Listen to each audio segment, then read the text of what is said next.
काला मुर्गा खानदानी मुर्गा था। उसकी माँ प्रोफेसर साहब के घर में कई बार अंडों पर बैठी थी और उन अंडों से जिस परिवार की स्थापना हुई वह इस समय उसका एकमात्र अवशेष था। सवेरे की बांग देने के समय से वह प्रोफेसर साहब के लॉन में चहलकदमी आरंभ करता और चींटे या मटर जो कुछ भी मिल जाता दिन भर निगलता रहता। उसका स्वास्थ्य असाधारण रूप से अच्छा था और उसके पंखों के नीचे, गर्दन के चारों ओर तथा टांगों के ऊपरी भाग में मांस की मोटी मोटी तहें थी। उसे अपने शरीर की पुष्टता पर अभिमान था, जिसके कारण वह बाहर के किसी मुर्गे को प्रोफेसर साहब के लॉन में प्रवेश नहीं करने देता था।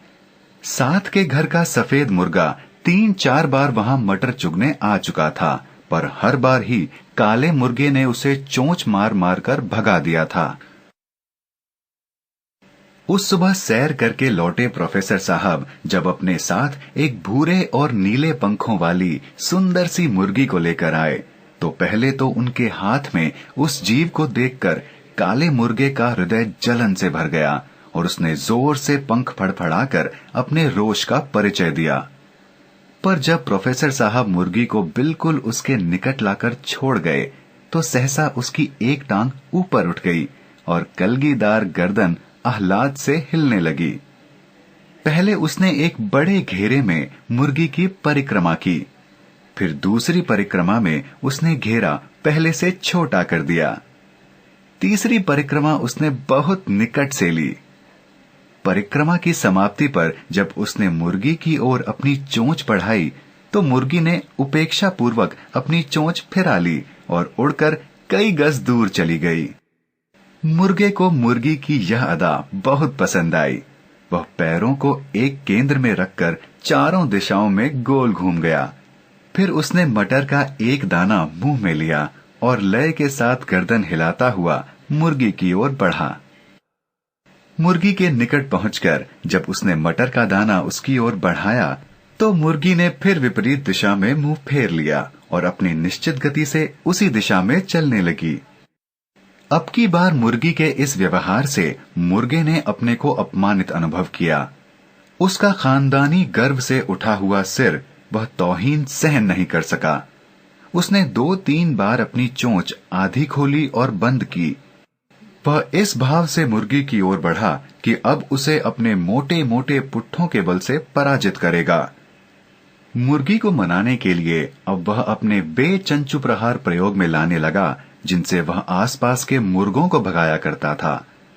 उसका यह उद्दंड भाव काम कर गया और उसके 2 प्रहारों के अनंतर ही मुर्गी उसके वशीभूत होकर उसकी चोंच से चोंच भिड़ाने लगी।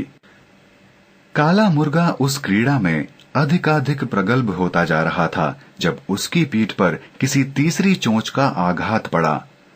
वह सफेद मुर्गा जो कई बार उससे मार खाकर भागा था, आज उसे फिर चुनौती देने आया था। उसे देखते ही काले मुर्गे का लहू गर्म हो उठा। उसने झपटकर सफेद मुर्गे की उठी हुई गर्दन पर प्रहार किया और एक ही आवेशमय आक्रमण में उसे खदेड़ता हुआ लॉन के बाहर ले गया।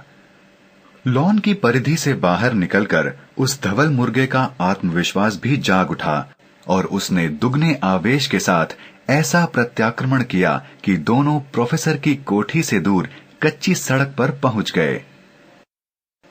लगातार 2 घंटे तक लड़ाई चलती रही। कभी काला मुर्गा एक टांग पर उछलता हुआ अपने विपक्षी से जा उलझता, तो कभी सफेद मुर्गा गर्दन ऐंठता हुआ उसे नोचने आ पहुंचता।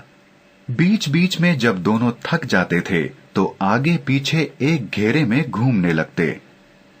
फिर जो भी जल्दी संभल जाता वह अवसर देखकर दूसरे पर आक्रमण कर देता। 2 घंटे की लड़ाई में उन दोनों के पंख पूरे पूरे झड़ गए।